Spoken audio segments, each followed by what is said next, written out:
warahmatullahi wabarakatuh. Perkenalkan, nama saya Muhammad Farid Rahman dengan NPM 2470021111095. Prodi Teknik Elektro angkatan 2024.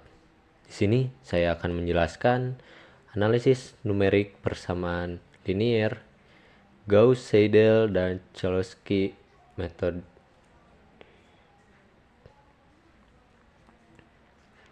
Nah, di sini saya juga tidak sendiri, yaitu dengan rekan kelompok saya, Fredo Nurwindiarto, dengan NPM 2470021111023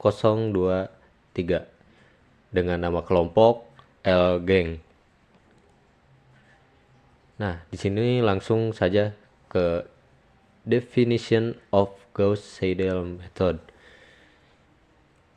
Metode Gauss-Seidel adalah salah satu metode numerik iteratif yang digunakan untuk menyelesaikan sistem persamaan linier, yaitu sekumpulan persamaan dengan beberapa variabel yang berkaitan.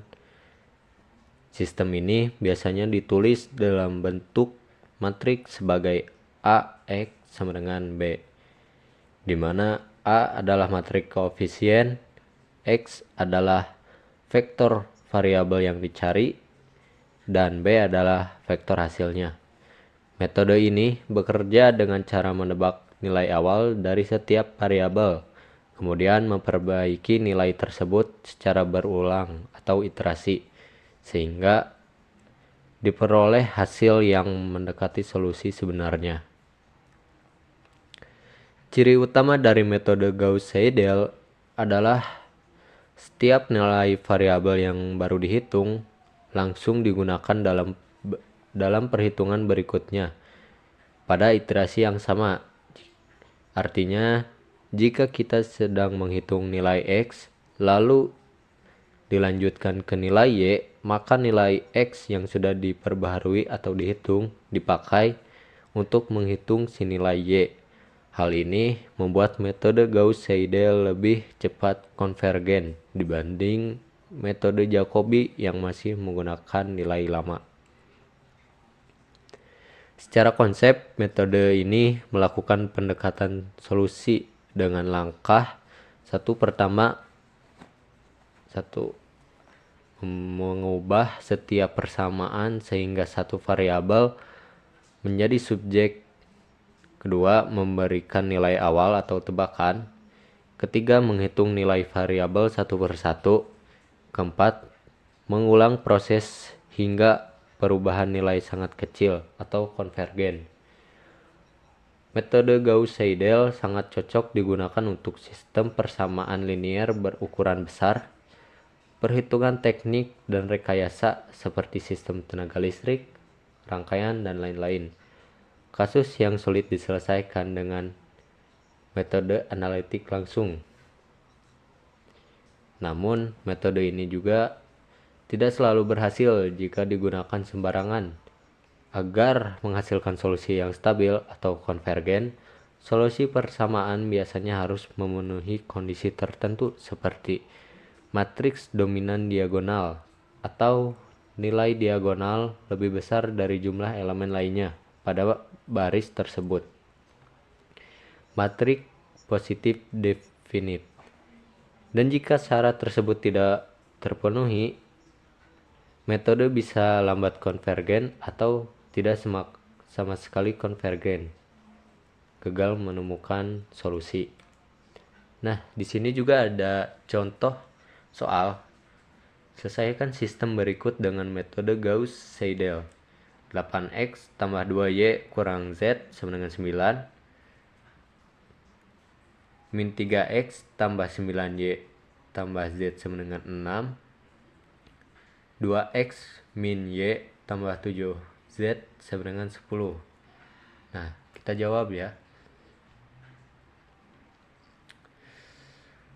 Untuk pertama-tama kita itu langsung ubah ke bentuk iterasi, di mana x sama dengan 1/8 dalam kurung 9 2y tambah z. Y sama dengan 1/9 min 6 tambah 3X kurang Z. Dan Z sama dengan 1/7 dalam kurung 10 kurang 2X tambah Y. Nah, kita tuh tebakan awalnya dari X pangkat 0 sama dengan 0, Y pangkat 0 sama dengan 0, Z 0 sama dengan 0. Nah, kita langsung ke iterasi 1. X pangkat 1 sama dengan 1/8 dalam kurung 9 kurang 0 tambah 0 sama dengan 1,125. Nah, kita langsung ke iterasi 1, di mana X pangkat 1 sama dengan 1/8 dalam kurung 9 kurang 0 tambah 0 sama dengan 1,125.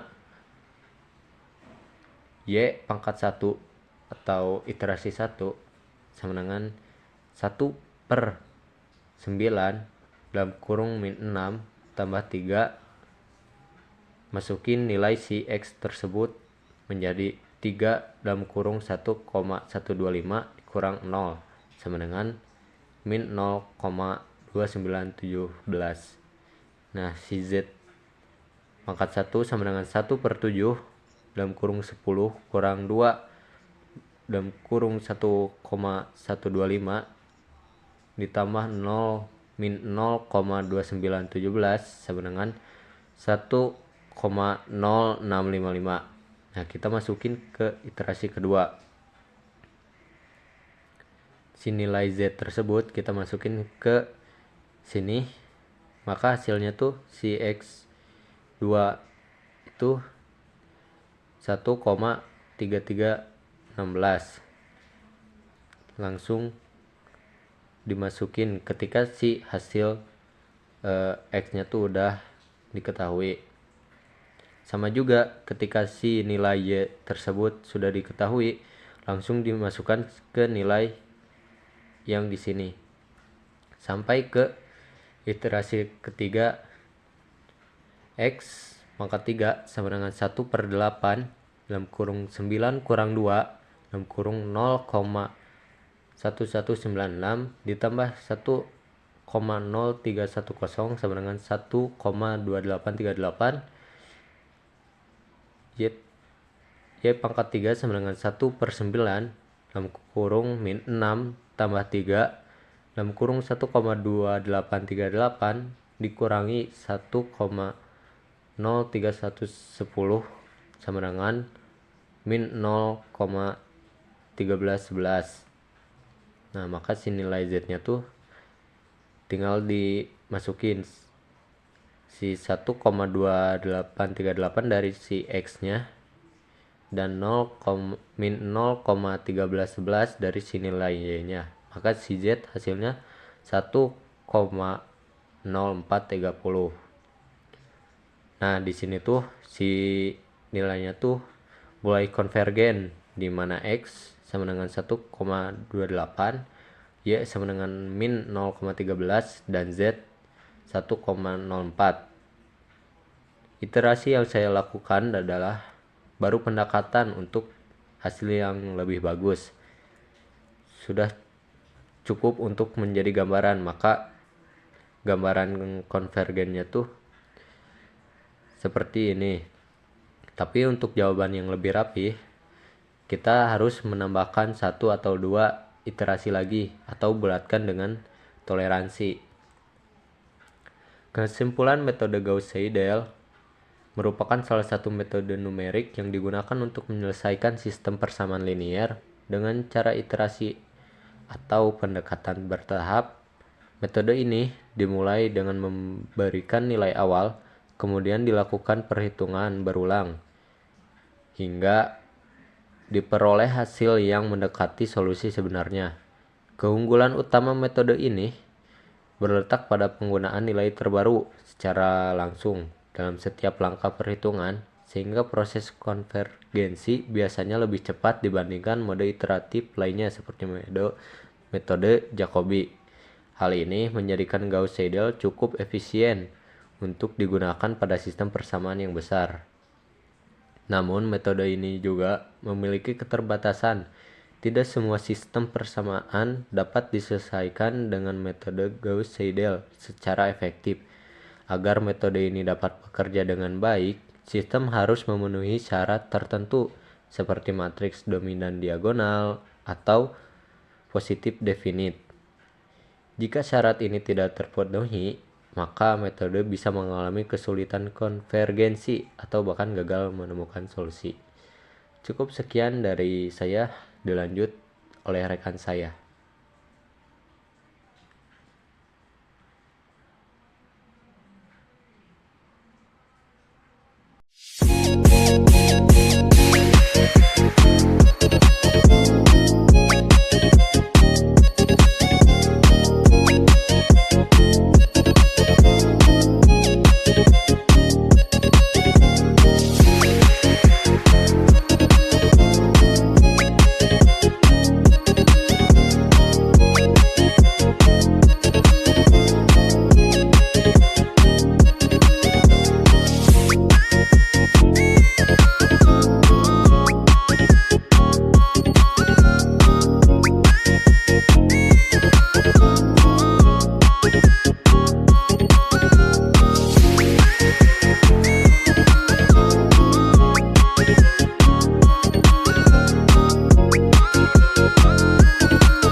Metode dekomposisi Cholesky. Prosedurnya itu cukup sederhana untuk elemen non-diagonal dari matriks L yang akan kita hitung. Maka komponen non-diagonalnya dapat dihitung dengan persamaan ini. Untuk komponen-komponen non-diagonalnya dapat dihitung dengan persamaan ini. Langsung ke contoh soalnya. Kita akan mendekomposisi matriks A.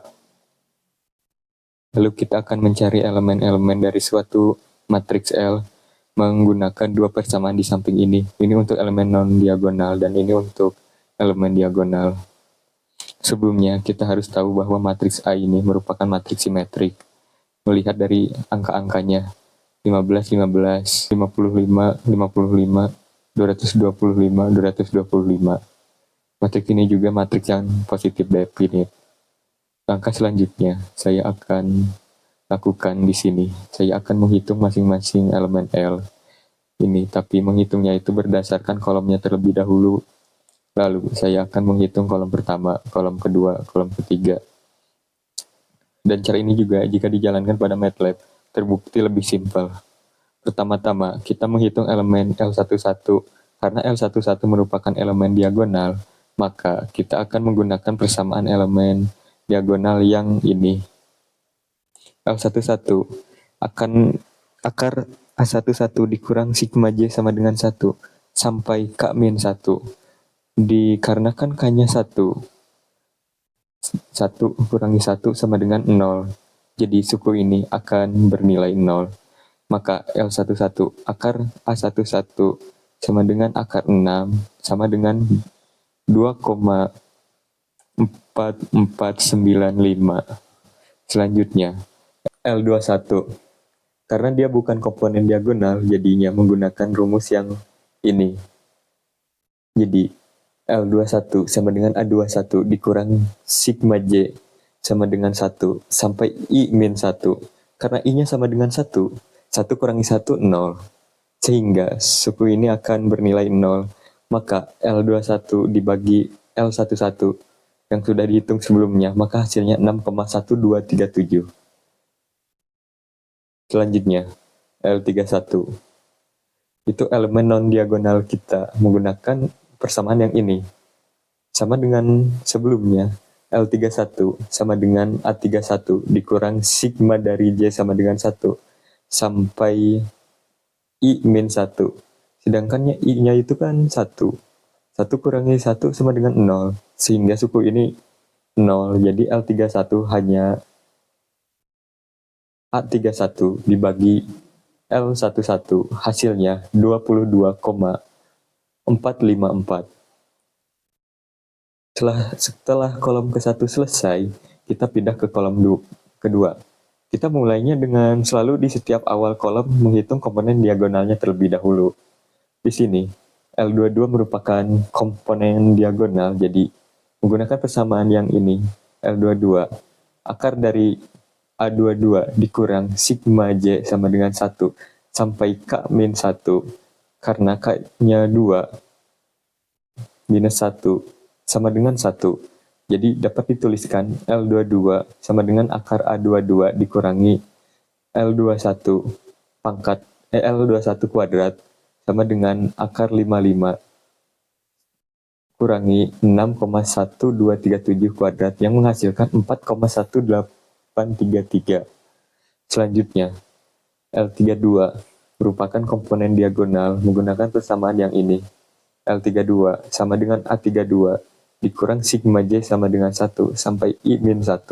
Karena I-nya 2, maka 2 dikurangi 1 sama dengan 1. Suku ini dapat dituliskan menjadi L32 sama dengan A32 dikurangi L21 dikali L31 dibagi L22 yang hasilnya 20,917. Selesai dari kolom 2, lanjut ke kolom berikutnya dan selalu diawali memulai perhitungan elemen diagonalnya terlebih dahulu. L33. Akar A33 dikurangi sigma J sama dengan 1 sampai K min 1. Di sini K-nya 3, jadi 3 kurangi 1 sama dengan 2. Dapat dituliskan L33 akar A33 kurangi L31 kuadrat kali L32 kuadrat sama dengan akar 979 dikurangi 22,454 kuadrat dikurangi 20,917 kuadrat. Hasilnya 6,1101. Setelah kita dapat semua elemen matriks L, maka matriks L dapat dituliskan sebagai berikut. Jika matriks L ini dikalikan dengan transformnya sendiri, kita akan mendapatkan matriks A kembali. Demikian proses dekomposisi Cholesky ini dilakukan. Terima kasih.